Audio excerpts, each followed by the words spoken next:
네, 처음 인사드립니다.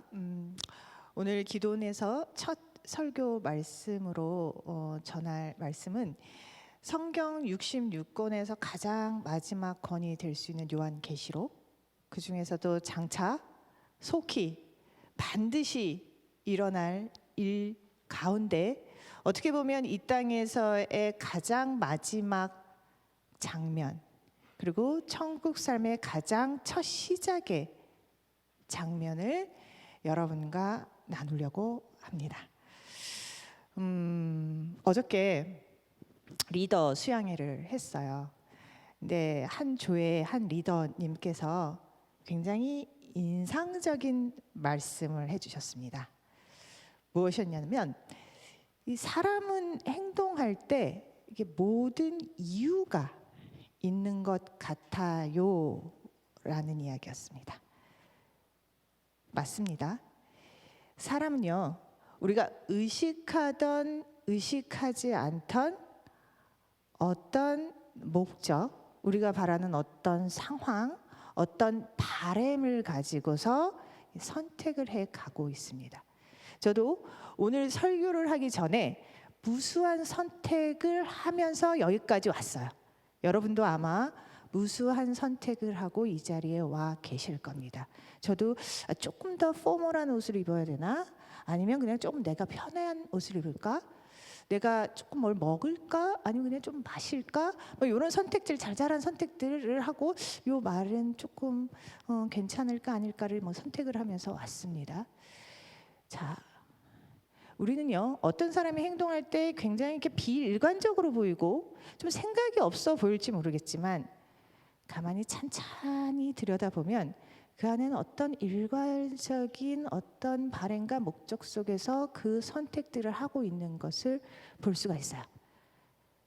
그런데 그 바램이 사실은 얼마나 가치로우냐에 따라서, 혹은 그게 얼마나 현실적이냐에 따라서 사람이 성숙하다 혹은 미성숙하다라고 이야기를 합니다. 좀 예를 들게요. 아마 저랑 세대가 좀 비슷하기 때문에 아마 아실 거예요. 그 사건. 제가 이제 인터넷 찾아보니까 2007년이더라고요. 조승희 사건을 아실 겁니다. 버지니아 공대에서 32명이 총 사살을 당했고, 찾아봤더니 29명이 부상을 당했다고 합니다. 한국 친구였기 때문에 훨씬 더 한국에서 떠들썩했던 사건이에요. 그 친구는 어떤 이유였는지 여러 가지 일들이 있었지만 결국에는 방송국에 어떻게 보면 선언문을 제출하고 이렇게 녹화를 하고 그랬다고 해요. 그래서 녹화문을 보냈다고 합니다. 그리고 우리 모두 혁명하자라는 구호를 외치고 자살을 했다고 해요. 이 친구는 아마 자신 안에서 바라는 어떤 모습이 어떤 혁명이었던 것 같습니다.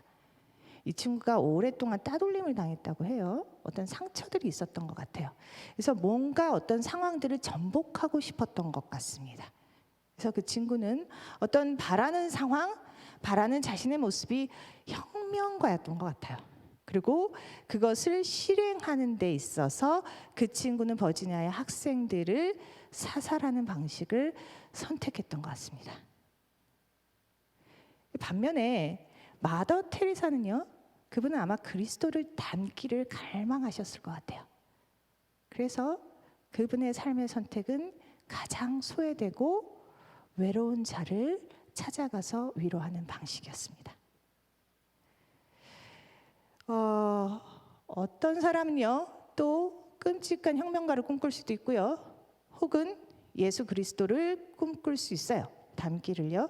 하지만 조승희처럼 마더 테레사처럼 현실적으로 애쓰고 노력하는 것이 부족해서 사실은 다른 것을 탐닉하고 있을지도 모릅니다. 술일 수도 있고요, 어떻게 보면 게임일 수도 있고요, 어떤 마약일 수도 있고요. 그래서 사람들은 가까이서 그 친구들을 보면서 흔히 말합니다. 너는 왜 이렇게 꿈이 없니? 너는 왜 이렇게 야망이 없어? 근데 사실 상담실에서 만나보면요, 이 친구들은 뭔가 자기가 도달할 수 없는 엄청난 기준에 자기의 이상적인 상을 갖고 있거나 어떤 꿈들을 가지고 있어요. 그런데 그것들이 현실에서 실행이 되지 않기 때문에 그쪽으로, 다른 쪽으로 조금 과몰입하는 상황들을 보여주고 있습니다. 자, 그렇다면 이제는 우리 얘기를 좀 해볼게요. 우리는 선악과 사건을 이후로 사실 하나님의 온전하고 선하신 관계에서 이탈되었습니다. 그리고 우리 스스로는 어떠한 선함도, 어떠한 선도, 그리고 온전함도 이루어내지를 못한 어둠에서 어둠에 있는지도 어둠을 심지어 즐기면서 지내고 있었어요. 그리고 예수 그리스도를 찾지도 않았었습니다. 그런데도 우리가 알 수 없는, 헤아릴 수 없는 그분만의 온전한 성품으로 인해서 우리를 다시 부르셨어요. 어떻게요? 화목제물, 예수 그리스도의 십자가의 제물 사건을 통해서 우리를 속량해 주셨습니다.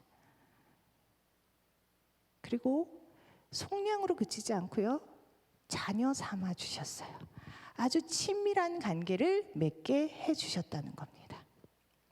자, 우리의 육적인 관계에서 부모와 자녀 간의 관계 정도로 생각하기는 거는 안 하셔야 됩니다. 왜냐하면 저희 안에서도 온전한 부모가 온전한 자녀가 아니기 때문입니다. 그렇지만 일상에서도 사실은 부모와 자식만큼 끈끈한 관계를 표현할 수 있는 방법은 없어요. 하지만 온전한 하나님이 아버님 되신 그분이 우리와 관계 맺을 때 그 온전함을 상상하셔야 합니다. 자, 그분이 우리를 자녀 삼으셨을 때 어떤 모습을 기대하셨을까요? 우리는 그리고 또 어떤 모습의 기대 속에 어떤 선택들을 하면서 이 자리까지 와 앉아 계십니까? 자, 세상은요 여전히 타락돼 있습니다. 온전하지 않아요. 상당한 영적 전쟁 속에 있습니다. 자, 예를 들어봐요. 어쩔 땐 굉장히 무서운 메시지로 우리를 위협합니다. 더 글로리라는 드라마 엄청나게 유행하죠. 학폭, 살인, 어떻게 보면 핍박, 피지배 이런 식의 관계들이 흔하게 사실 가족 안에서도, 직장 안에서도, 학교 안에서도 일어나고 있어요. 혹은 반대적으로 굉장히 매력적이고 사랑스러운 모습으로 우리를 유혹합니다. 자, 너는 할 수 있어. 너도 누려야지. 너의 감정에 충실해. 이제는 좀 너도 챙겨라. 라는 상당히 달콤하고 일리 있는 목소리로 우리를 유혹해 옵니다. 자, 이런 상황들 속에서, 이런 세계 속에서 여러분은 어떤 선택들을 하고 계십니까? 오늘은 이런 선택, 하나님 안에서 우리가 우리에게 바라는 어떠한 종국의 모습을 보면서 사실은 우리가 이 시간을 어떻게 견디고 선택해 나가느냐에 대한 이야기를 좀 나누려고 합니다. 요한계시록은 제가 사실은 정말 처음으로 선택하기에는 상당히 쉽지 않은 책이기도 했어요. 그렇지만 너무나 분명하고 그리고 또 우리가 아는 만큼에서는 분명히 알아야 하는 부분들이 있고 제 삶을 굉장히 어려운 순간에 지탱하고 있는 말씀이기 때문에 여러분과 함께 또 나누려고 합니다. 자, 요한계시록 1장 1절에서 3절 한번 보시죠. 자, 예수 그리스도의 계십니다. 말씀이시죠. 자, 하나님이 그에게 주셨습니다. 요한에게 주셨어요. 뭘요? 반드시 속히 일어날 일들에 대해서 그 종들, 자녀들에게 보이시려고 그의 천사를 통해서 그 종 요한에게 보내어 알게 하십니다. 그래서 요한은 어떻게 했냐면요, 2절에서 하나님의 말씀과 예수 그리스도의 증거, 곧 자기가 본 것을 증언을 합니다. 그래서 3절에 보시면은요, 이 예언의 말씀은 읽는 자와 듣는 자, 또 그 가운데 기록된 것을 지키는 자에게 복이 있다 말씀하셨습니다. 왜요? 때가 가까이 왔기 때문입니다. 자, 그러면서 어떠한 말씀, 하나님의 말씀과 어떤 장면들을 요한한테 보여주세요. 그래서 요한은 편지를 씁니다. 누구에게요? 7 교회에게요. 자, 7 교회를 크게 3 부류로 나눌 수 있겠더라고요. 뭐냐면 열심히 해요. 충성되게 합니다. 그런데 뭔가 첫사랑을 잃어버렸다라고 에베소에는 말씀을 하세요. 혹은 뜨겁지도 않고 차지도 않다, 미지근하다고 두아기니한가요? 그 교회는 또 말씀을 하십니다. 이렇게 무엇인가 열심히는 하는데 첫사랑이나 아니면 무엇인가 미지근하게 미온적으로 움직이고 있는 교회에게 편지를 보냅니다. 그리고 또 한 무리는요, 뭔가 발람의 교훈, 니골라 당의 교훈을 따르고 있다라고 얘기를 해요. 그리고 뭔가 선지자인데 이단, 하나님의 온전한 복음이 아닌 이단, 이사벨 선지자를 섬기고 있다라고 질타를 하십니다. 그리고 어느 4대 교회에서는요, 너네들은 온전한 것이 없다라고 하는 교회까지도 이 말씀을 보내도록 명령하세요. 그리고 또 한편에서는요, 너네들 잘하고 있다. 비록 작지만 아주 어려운 상황이지만 잘 견디고 있고 잘하고 있어 라고 하는 서머나 교회나 빌라델비아 교회도 이 편지를 보냅니다. 아주 잘하고 있는 교회와 너네들은 온전한 것이 하나도 없다라고 질타하시는 교회까지 다 이 서문을 보내요. 곧 지금 우리 이 자리에 뜨겁게 하나님의 마음을 사모하면서, 말씀을 사모하면서 이 자리에 앉아 계신 분들이나, 아니면 분명히 난 뜨겁게 하나님 만났고 열심히 일했는데 지금 뭔가 내한테는 기쁨이 없고 뭔가 따뜻함이 없고 철저한 하나님의 사랑을 잃어버린 냉랭한 가슴을 안고 이 자리에 앉아 계신 분들도 계십니다. 혹은요, 뭔가 하나님과 세상의 이것저것 이윤들을 좀 챙기면서 요상한 하나님을 마음에 품고 꿈꾸고 꼭 하나님 그러셔야 됩니다. 꼭 그러신 분이셔야 돼요. 십자가는요, 하나님 아버지 예수 그리스도로 족합니다. 저의 삶 속에서는 안 돼요 라고 외치면서 앉아 계신 분들도 계실 거예요. 이런 모든 분들에게 하나님은 오늘 말씀을 들으라 말씀하셨고, 듣는 자는 복이 있다라고 말씀을 하셨습니다. 자, 14장 넘어가기 전에요, 저희가 그 전에 어떤 일들이 있었는지 잠깐 빠르게 좀 살펴볼게요. 우리가 요한계시록은 사실은 레위기만큼이나 참 어려운 책입니다. 레위기는 딱딱하고 이게 뭔 소리냐 해서 어렵고요. 사실은 요한계시록은 뭔가 SF 같고 그렇지만 되게 끔찍한 참혹한 어떤 우리가 알지 못하는 굉장한 상징과 비유가 있어서 해독하기가 어려워서 사실은 읽기가 참 어려운 책이에요. 그런데 그 끔찍하고 처절하고 굉장히 상징적인 게 12장 13절 클라이막스로 다가갑니다. 그래서 12장 보면요, 붉은 용이 하늘에서 떨어져요. 그리고 막 이 붉은 용이 아기 된 여인을 굉장히 핍박을 합니다. 그리고 미가엘과 하늘의 세력과 싸움을 해요. 엄청나게 싸움을 합니다. 그런데 결국엔 져요.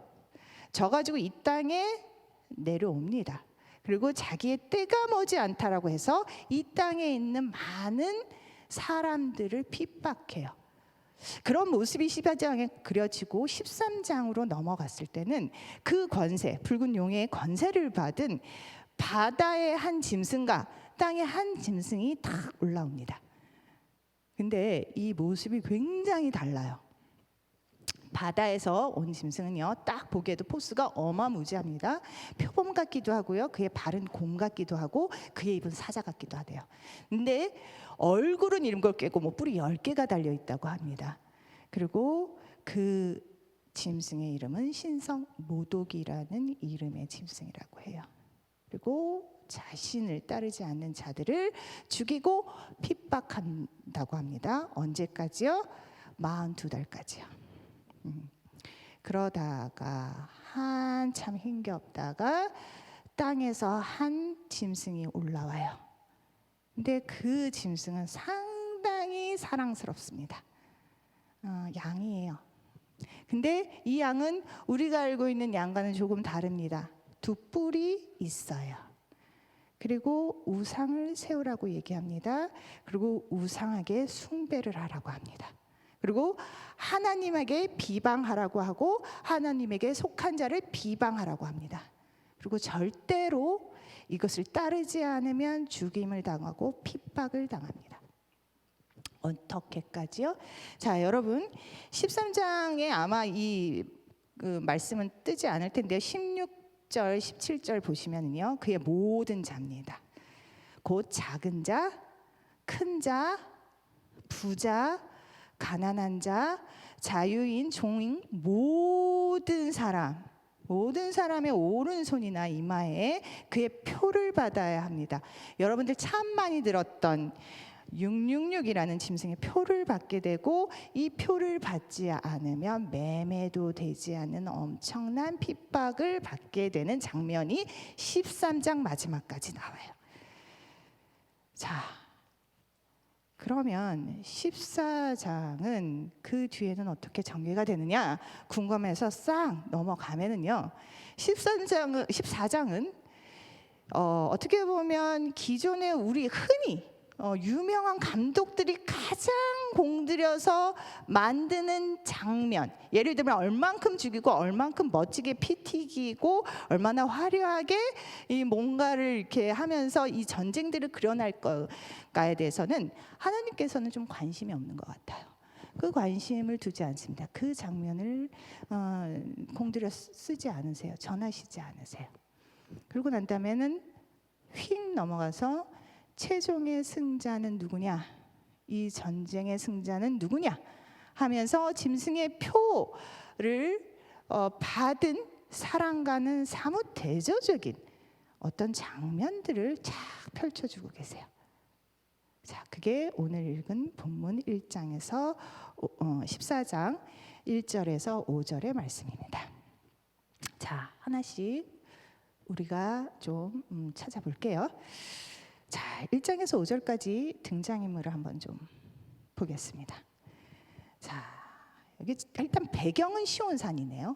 시온산은 하나님의 통치가 있는 공간입니다. 하나님이 통치가 있는 시온산에 누가 서 있습니까? 어린 양이 서 있습니다. 그리고 1절에서 그와 어린 양과 함께 서 있는 사람이 누구요? 14만 4천이 서 있습니다. 머리 이마에 어린 양의 이름과 하나님의 이름이 쓴 채로 서 있어요. 그리고 난 다음에 이렇게 3절로 이렇게 한 절 건너서 보면요, 그 보좌 앞에 어린 양이 서 있는 그 보좌 양 옆으로는요, 옆인지 모르겠어요. 어느 주변에는요, 네 생물과 장로들이 서 있습니다. 그리고 땅에서 속량함을 받은 14만 4천이 거기에서 새 노래를 부르고 있어요. 자, 여러분 연출이라면, 그래서 영화를 찍는다면, 연극을 찍는다면 이 무대의 장면을 어떻게 꾸리실 겁니까? 자, 하나님이 통치하는 세상에 어린 양이 있고 그 주변에 네 생물과 장로님들이 있고 14만 4천의 사람들이 이마에 표를 붙이고 서서 새 노래를 부르고 있습니다. 그런 장면이에요. 자, 그러면서요, 하늘에서 이게 스피커가요, all around, all sound, 뭐 돌비 시스템 이런 거는 뭐 비교도 하지 않게 하늘의 스피커가 하늘에서 소리가 들립니다. 자, 하늘에서 소리가 들리면 뭐 우리 이제 감각으로 보면 되게 뭐 좀 이상한, 뭐 상상도 안 되겠죠. 자, 근데 굉장히 하늘의 스피커라고 하면 뭐 all surround, all around, 돌비 시스템보다 훨씬 더 음향이 엄청나게 좋을 겁니다. 자, 그런 데서 요한이 가만히 들어봐요. 많은 물소리 같다라고 합니다. 같다라는 표현을 씁니다. 혹은 큰 우레소리 같다라고 표현해요. 그런데 또 한편으로 이렇게 들어보니까 검은 고를 타는 검은 고의 소리 같다라고 얘기합니다. 자, 이 말이 뭘까요? 인간이 한 번도 들어보지 못한, 그리고 언어로서 표현할 수 없는 어떤 가락이 지금 들려온다라는 거죠. 그 속에서 14만 4천은 그 가락에 맞춰서 새 노래, 헛 노래가 아닙니다. 새 노래를 부르고 있다라고 이야기를 합니다. 12장, 13장 처절한 영적 전투에서 짐승의 표를 붙이지 않으면 절대로 매매조차도 하지 못하고 죽임을 당하는 이런 상황에서 짐승의 표가 아닌 하나님 어린 양의 표를 쓴 자들이 굉장히 아름다운 선율에 맞춰서 새 노래를 부르고 있어요. 이것이 이 영적 전투의 마지막 장면입니다. 그런데 이때의 24만 4천의 모습은 어떤가? 자, 4절을 볼까요? 이 사람들은 곧 속량을 당했다라는 것은 뭡니까? 이 땅에서 노예로 종으로 살다가 어떤 대가, 어떤 싹을 주고 자유의 몸이 됐다라는 걸 속량이라고 해요. 근데 그것이 어린 양, 그리고 하나님에 의해서 된 사람들이에요. 14만 4천이 곧 우리들입니다. 하나님, 예수님을 구세주라고 이야기하고 고백하고 어둠에서 빛을 본 사람들, 사망에서 영생을 얻었다라는 확증이 있는 분들이 지금 이 노래를 부르고 있는데, 이 모습이 어떤 모습이냐면 여자들과 더불어 더럽히지 아니한 순결한 자라고 합니다. 여기서 유부남 탈락, 유부녀 탈락 이런 거 아니에요. 뭐냐면 음녀들, 음탕한, 아까 7교의 이야기를 하면서 이단 선교사 이사벨과 같은 어떤 복음을 흐트리는 영적인 부분들의 순결을 지킨 자의 모습이라는 이야기입니다.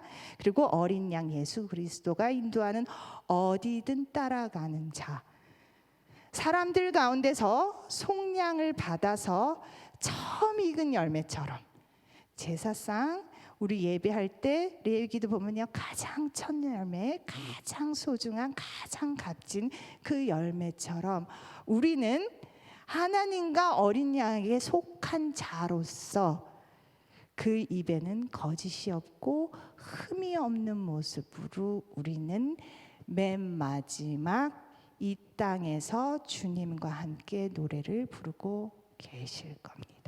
거기에 옆에 있는 사람들도 있을 거고 저도 있을 거예요. 자, 예, 그런데 그렇기 때문에 하나님은 그냥 너희들 속량했고, 너희들 내가 의롭다라고 옷을 입혔고, 그렇기 때문에 됐어 하고 방치하는 부모님이 아니세요. 부르셨고, 그리고 난 다음에 그리스도의 분량, 하나님의 형상의 회복, 나 어떠한 삼위일체 하나님의 또 다른 모습, 예수님의 모습까지도 우리가 장성하게 자라나기를 고대하고 꿈꾸고 인도하고 계십니다. 자, 여기서 우리가 보지 않았던 한 문장이 있어요. 3절입니다. 3절에 보좌 앞에 내 생물과 장로들이 있고요, 새 노래 부른다는 것, 그 땅에서 속량함을 받은 14만 4천이라는 이야기까지는 우리가 살펴봤어요. 그런데 여기에서 뒷부분입니다. 14만 4천 밖에는 능히 이 노래를 배울 자가 없더라. 여기에서 저는요, 이 배울 자라고 하는 게 들어왔어요. 하나님이 이 부분을 기도원과 함께 나누고자 원하신다라는 마음이 들었습니다. 자, 원어를 찾아봤어요. 배우다라는 게 만다노라고 하는 헬라어더라고요. 알다, 살피다, 익히다라는 뜻을 가지고 있어요. 그래서 여기서 배우다라는 걸 보면요, 두 가지를 얘기하고 있습니다. 하나는 뭐냐? 자격이요. 14만 4천 하나님에 의해서 인치심을 받은, 예수 그리스도를 통해서 속량을 받은 자만이 이 새 노래를 배울 수 있다라는 자격 하나. 그리고 또 하나는 이 단어 자체가 가지고 있는 과정이에요. 배우다라는 건 과정입니다. 알고 익히고 그리고 살피는 이 과정을 이야기하고 있어요. 그러니까 내가 속량을 받고 있다가 갑자기 하나님, 예수님이 딱 나팔 부시고 이렇게 딱 올 때 딱 내가 새 노래가 막 방언 터지는 것이 아니라 무엇인가 이 새 노래는 계속적으로 배워나가야 되는 거구나. 거기에 자격은 갖췄고 이젠 그 과정이 있구나라는 것들을 우리가 예측할 수가 있습니다. 자, 여러분 14만 4천이 아니고요. 죄송해요. 1만 시간의 법칙이라는 이야기 들어보셨죠? 어떤 분야에서 전문가가 되려면 1만 시간이 필요하대요. 그래서 1만 시간을 이렇게 인터넷에 찾아봤더니 다 자세하게 설명해 놨더라고요. 뭐냐면 하루에 3시간씩 10년을 하면 1만 시간이래요. 1만 시간이 되면 그것들을 채우면 어떤 분야에서 전문가가 된다고 합니다. 근데 여러분도 아시죠? 전문가들이 그 전문 분야 말고는 그 전문 분야 막 파다가 다른 거는 굉장히 서툰 사람들 많아요. 그래서 교사들, 교수들, 무슨 과학자들 사기 엄청나게 많이 당합니다. 특히 똑똑한 여자들 막 이러다가 엉뚱하게 이상한 남자들 만나가지고 아주 고생하면서 살아요. 자, 그래서 이 한 분야만 파는데도 1만 시간이 걸려요. 근데 참 또 다른 책들을 이렇게 인터넷에 뒤져보니까 1만 시간을 딱 하는 거에 대해서 이제 추후에 연구를 하니까 1만 시간의 시간만 필요한 것이 아니더라.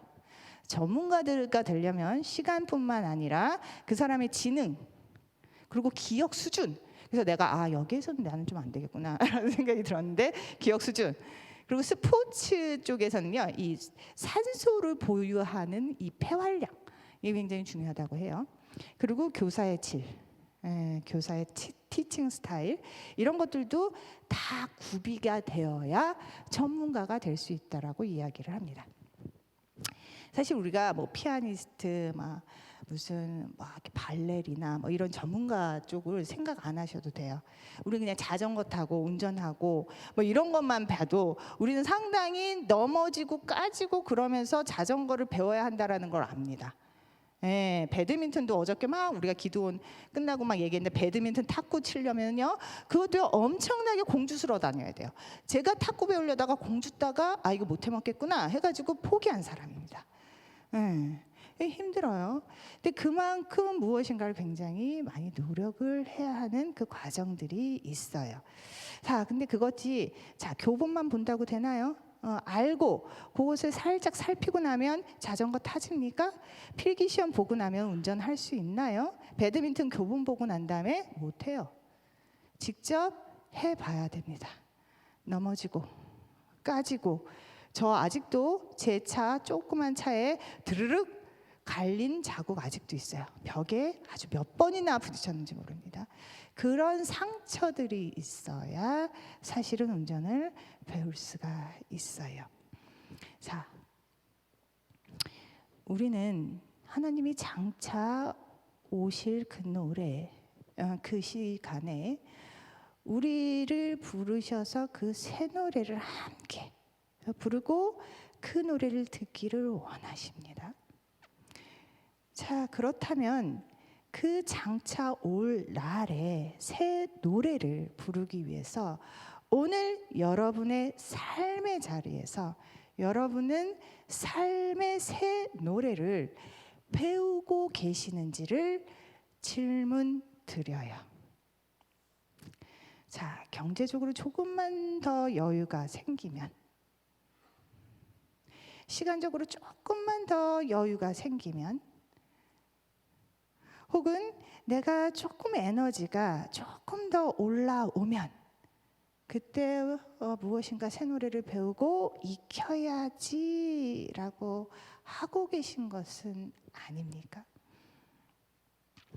혹은 하나님을 알고 살피는 데만 계속 집중하시고 정작 너의 믿음을 행함으로 보여라라고 하는 그 대목에서는 주춤하고 계신 것은 아니십니까? 또는 열심히 페달 밟고 열심히 일을 하다가 사실 밥 먹는 거 까먹고 쉬는 거 까먹고 이러다가 번아웃돼 계시지는 않으십니까? 자, 제자훈련 받으셨다고 나 이제 됐다 라고 생각하고 계시지는 않으세요? 교회에서 봉사 그래도 나만큼 그래도 하는 사람이 어디 있어? 라고 하면서 새 노래를 배우고 있다라고 생각하고 계시는 분은 없으십니까? 니골라 당의 교훈이 뭐냐면요, 니골라 당의 교훈은 그겁니다. 내가 영적으로 구원을 받았으니 육적으로 행하는 뭐든지 오케이 입니다. 이원론이죠.